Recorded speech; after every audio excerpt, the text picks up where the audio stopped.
I thought this was kind of the safer route to be working a day job than having my own business. But I realized if I'm going to do this, I might as well do it now. I was young at the time and realized like I don't have a ton of responsibilities except for myself. So I was like, I'm going to one-on-one coach health and wellness professionals. And that's what I started doing.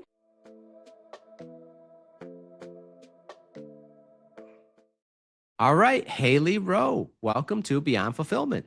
Thank you. I'm so excited to be here. Yes, we're excited to have you.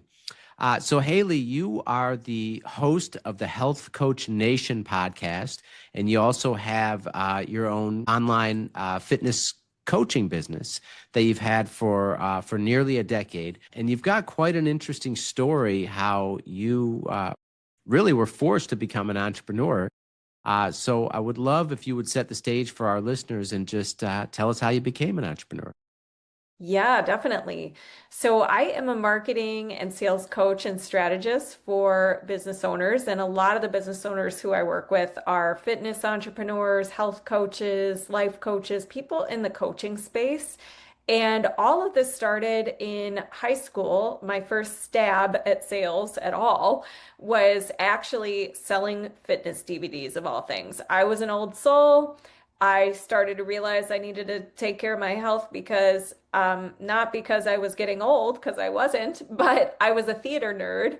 And I realized my body was like gaining weight. And I was like, well, maybe I should do something. Maybe I should be active. So I started getting into fitness, then selling fitness DVDs. And then I went to college and got my bachelor's degree in entrepreneurship.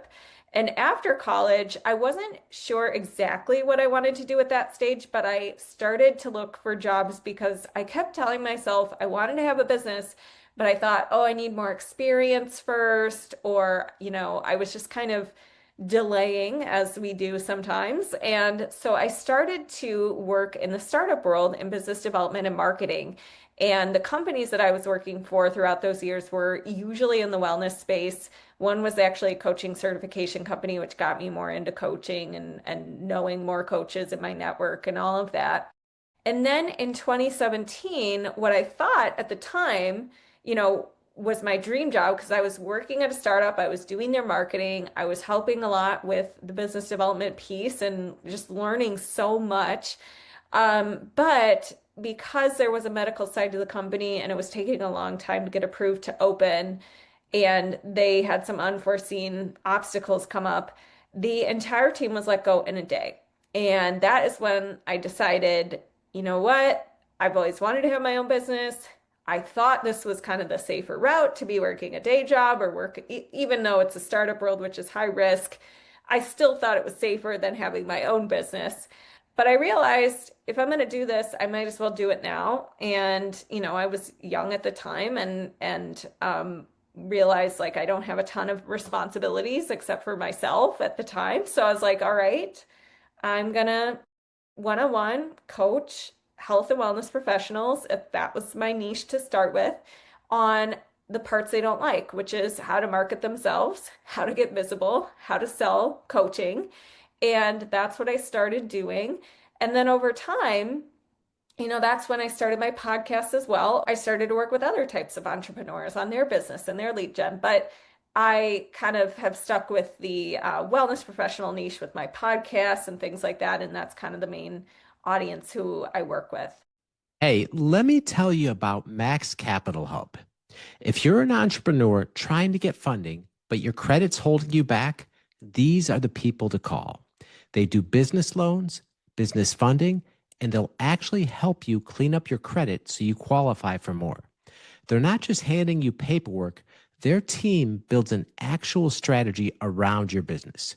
So if you've been stuck or the bank has told you no, give Max Capital Hub a call or book a free consultation at maxcapitalhub.com. Tell them I sent you. Okay. All right. So you kind of have those natural entrepreneurial tendencies early on, selling the DVDs. You've always had this interest in fitness, right? And so you're working in the wellness space, and you land what appears to be your dream job. You're learning a lot, having fun. You have an income, and you're thinking, okay, great, I'm going to do this. And then all of a sudden, overnight, everyone's let go. And at that moment, you decide, I've been delaying this. I have this degree in entrepreneurship. I wanted to do it. Why not now? And you just Mhm. decide to do it. So at that moment, when you're still, still young, very inexperienced, like what's the first step? How did you actually get started? Yeah.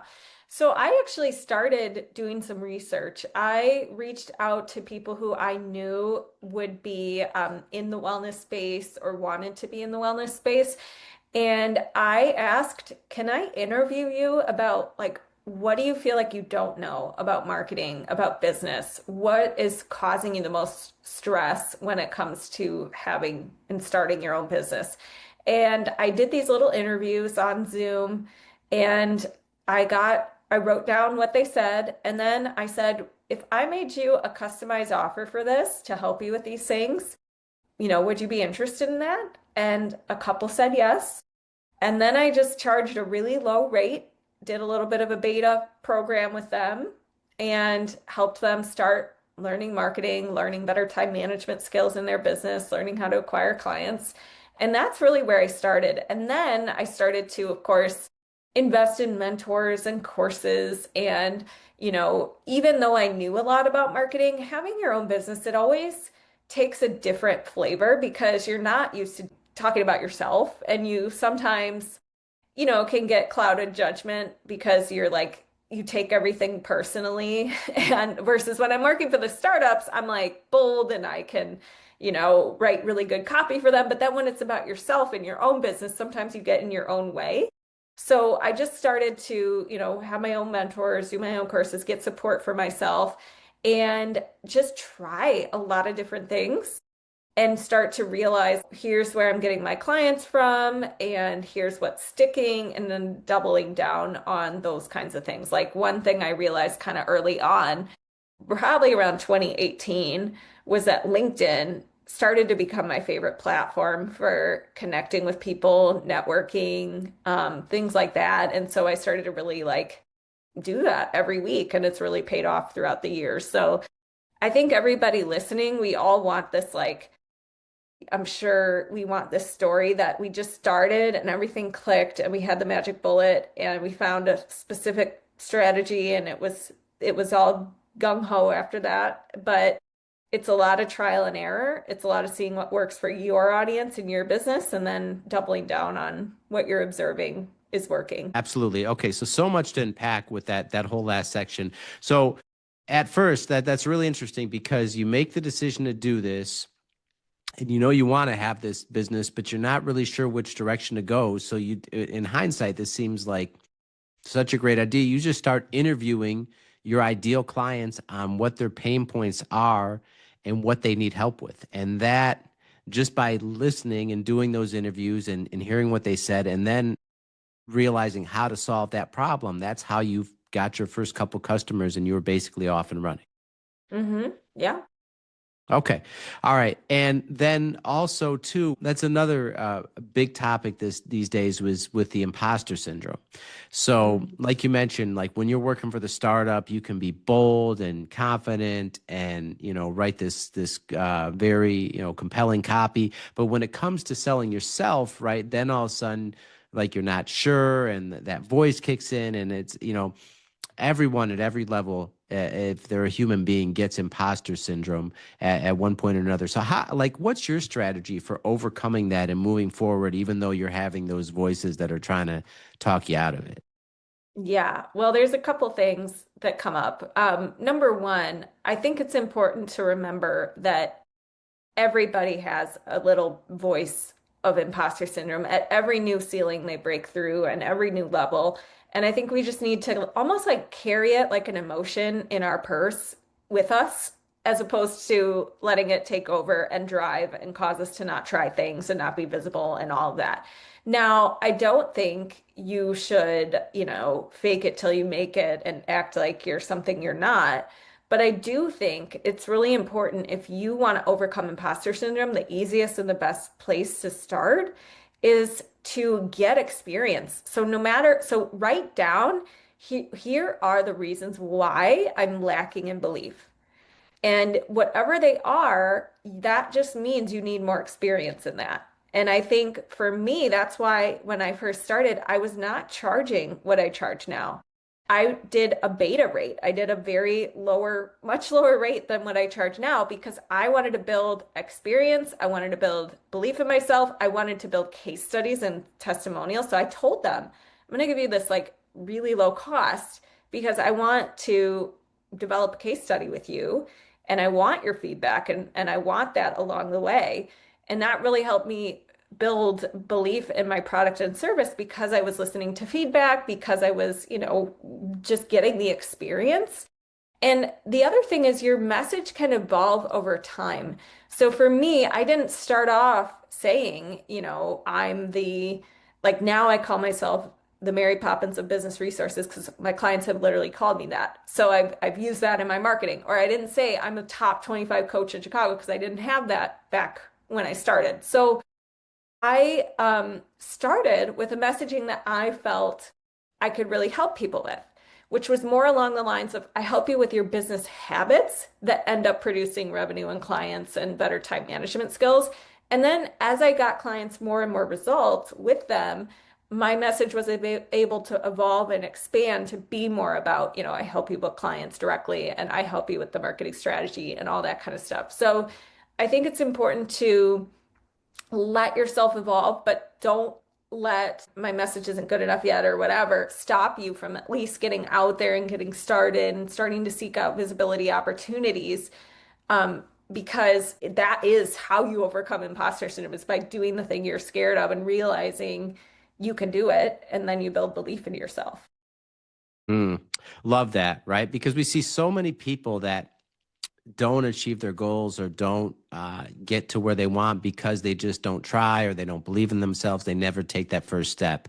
So it sounds like your strategy was to understand where you're at, take action anyway, and figure it out as you go. And like you said, your message evolved over time as you got more experience and as you took action and as you reached these new levels. Is that fair to say? Mhm. Yeah, definitely.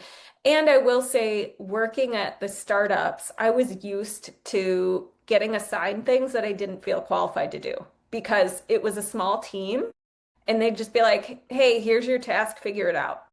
And so I do think that played a role when I started my own business because I was like, oh, I just have to figure things out.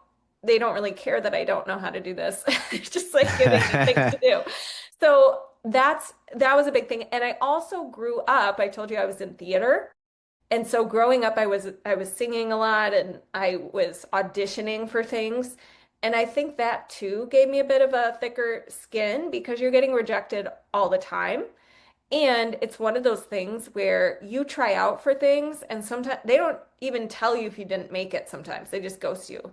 So I was like very used to that kind of culture, which is very similar in entrepreneurship. You're going to have sales calls and people maybe ghost you or, they say no, or you get rejected for a podcast you pitch yourself to. So I do think in your life, becoming the kind of person who gets involved in things that build up your capacity, your stamina, some of these skills can kind of transfer over into your business. If you're still trying to hire locally for every role on your team, you're leaving serious money on the table. Ocean's Talent places AI fluent executive operators. We're talking finance, marketing, operations, EAs, fully vetted, full time, and dedicated to your business. These aren't freelancers or shared resources. They're US caliber talent at a fraction of the cost, backed by a 3-month guarantee. And right now, Beyond Fulfillment listeners get $1,000 off their first hire. Go to oceanstalent.com/Dave to claim it. Yeah, that's such great advice, right? Because particularly with entrepreneurship, there's so much, rejection, and you don't know what you're doing, and like you said, people ghost you. I mean, that's why too. I always talk about sales is such a powerful skill for entrepreneurship to have because of those same things. And like you said, theater is a lot of parallels there, where you're doing auditions, you're getting rejected, and for whatever reason, but you have to just keep going and right on to the next one. Okay, so you start out, you figure things out, you get the coaching business going, you continue to develop these accolades, and your message evolves over time. How did you scale it from just starting out and really not knowing what you're doing and doing these low beta rates to then ultimately becoming, like you said, a top 25 coach in Chicago? Yeah. Well, I think it's the process is always refining and iterating and advancing. So for me, I maxed out private coaching. And what I was realizing with my private clients is a lot of them had the same questions, the same pain points. And so I started to make resources for them and materials for them and templates for them. And I realized I kind of had a system and a curriculum going. And so I knew in order to scale and continue to grow, I wanted to have like a group program. And then eventually I started a membership that was based on what I had already created for private clients, just kind of organized in an order that makes sense for new entrepreneurs. So I think that people say build it and they will come. And I actually think it's more like have them come, work with them, and build whatever you're making next. And then you have something you really, can scale. So for me, I started to scale by starting to offer a group program and starting to offer a membership. And that was really where a lot of growth took place because over time, of course, I started raising my prices for private coaching, but I also started to develop these other offers. And that has become now my business model, and it's worked out. And there's something for everybody, depending on, if they really want the hands-on and the private. My group program's super hands-on compared to most, but it is something kind of in the middle as far as there's also a group component. And then my membership is probably more so the most group oriented and is like a starting option for people who want to have a place they can come and ask their marketing questions and get help, but maybe don't need the step-by-step hands-on private approach. Okay. So you took the same principles that gave you success with the private clients, and then once you maxed that out and you basically maxed out your time, then you realized, okay, I can turn this into a group offer, or I can set up a membership, and that way you could really scale with the same principles that help those coaches privately, but just organize it in a more efficient way, and that way you can help more and more people in the same amount of time. Yeah, exactly. Okay, and so because there are a good amount of coaches too that we have as listeners, what do you find are some of the biggest challenges or the biggest pain points that the coaches you work with have currently? Yeah, so what they struggle with the most is many of them are super passionate about the coaching part, but then when it comes to marketing and sales, they've never had a business before, they don't have that background. And so they feel very lost as far as how do I become visible? And what does not help is the fact that there's a million different ways to be visible. So they come into this world hearing so many options. They need to be on Instagram, they need to be on Facebook, they need to do podcasts, they need to do local marketing, they need to be on TikTok. And it's very hard when you're a new business owner to know which thing should I prioritize and which thing is going to work for me and how do I get focused and almost you know, remove the non-essentials and pick a couple things to really double down on to get clients. So what I help a lot of coaches do is what to prioritize in what order because I feel very lost in the noise of all the different marketing options. The other thing I see them really struggling with is they are focused on what they think people want. They make a whole website and they make a whole content and everything based on what they think is really cool, but not what their audience actually says in their own words that they actually want. So they're not listening to their target audience feedback, or they're just thinking about what they think is cool as opposed to what they think what their actual ideal client would say is cool and would pay for. And then I think the other thing is they label themselves in ways that's really not helpful. So they say, I'm just not I just am not a marketing person, or I just can't learn sales. Like I will never, I just don't like sales or whatever. And then they end up setting themselves up to not be open to learning it or finding a way that works for them and their personality type. And they stay stuck in this label, like, oh, I just get really overwhelmed easily, so I can't, I just can't learn how to manage my time in my business. Like, so checking your labels is another big thing that we have to do because mindset does play a role in how well your business is going to go. Love that. So, so, so important. And like you said, they talk themselves out of it subconsciously just by those things that maybe they don't even realize they're saying, like, "Oh, I'm just not good at sales," or "I'm not a marketer," right? And it becomes a self-fulfilling prophecy. Yeah. And another big one is perfectionism. Waiting to put things out there until you have the perfect website, the perfect copy, every back end thing in your business. And it doesn't work like that. If you wait to start building an audience, it takes time to build trust with an audience, by the way. So I think another misconception people come in with is like, oh, well, once I launch, like, I mean, I'm gonna be like flooded. And then they launch and they're like, oh, whoops, like it takes time to build touch points with people and build trust and have them reach out. And so while you're waiting to put out that perfect thing because you think once you put it out there, it's gonna explode. No, like start now. It's gonna take a little time. Don't worry.